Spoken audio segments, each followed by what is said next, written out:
রেজ্জাক মোল্লাকে আর.এন. টেগোর হাসপাতাল থেকে ছেড়ে দেওয়ার জন্য সরকার চাপ তৈরি করেছে। বিরোধীদের এই অভিযোগের মাঝেই হাসপাতাল কর্তৃপক্ষকে চিঠি পাঠাচ্ছেন পরিবহন মন্ত্রী মদন মিত্র। তাঁর অভিযোগ, বিনা খরচে চিকিৎসা করিয়েও সিপিএমের বেশ কয়েকজন বিধায়ক সরকারের কাছ থেকে চিকিৎসার খরচ আদায় করেছেন। তাই তিনি হাসপাতাল কর্তৃপক্ষের কাছে জানতে চাইবেন, গত 10-15 বছরে সিপিএমের কতজন নেতামন্ত্রী বিনা খরচে সেই হাসপাতালে চিকিৎসা করিয়েছেন। মদন মিত্রের হুঁশিয়ারি, প্রয়োজনে বিষয়টি তিনি বিধানসভাতেও তুলবেন।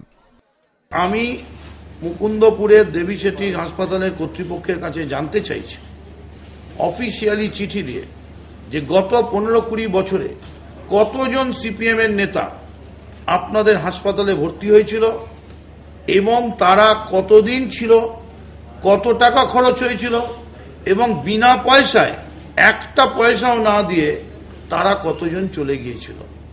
এবং আরো ভয়ঙ্কর অভিযোগ আনছি যে হাসপাতালের টাকা জমা দেননি কিন্তু বিধানসভায় রিম্বাস নিয়েছিলেন।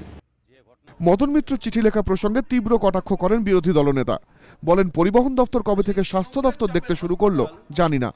সরকারকে প্রতিহিংসা পরায়ণ বলে আক্রমণ করে তার মন্তব্য, অসুস্থ রেজ্জাক মোল্লা কেমন আছেন তার খোঁজ না নিয়ে কে কবে হাসপাতালে ভর্তি হয়েছেন মন্ত্রী সেই খোঁজ নিচ্ছেন। আমি জানি না উনি কে এসব ব্যাপারে হাসপাতালের কাছে খবর নিত। উনি কবে স্বাস্থ্য দপ্তরে মন্ত্রী হলেন তাও জানি না। মুখ্যমন্ত্রী রয়েছেন, একজন স্বাস্থ্যের রাষ্ট্রমন্ত্রী রয়েছেন। পরিবহন দপ্তর কবে থেকে স্বাস্থ্য দপ্তর দেখতে আরম্ভ করলো তা আমি সরকার এসব মুখ্যমন্ত্রী দেখেন কিনা আমি জানি না, ওকেই কখন নির্দেশ দিয়েছেন।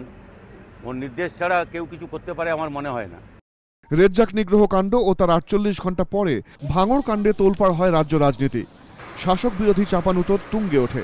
এবার মদন মিত্র হাসপাতালের কাছে তথ্য চেয়ে চিঠি পাঠালে পরিস্থিতি ফের নতুন করে উত্তপ্ত হয়ে উঠতে পারে বলেই মনে করছে রাজনৈতিক মহল। বিদনু চট্টোপাধ্যায়, সুমন ঘড়াই, এবিপি আনন্দ, কলকাতা।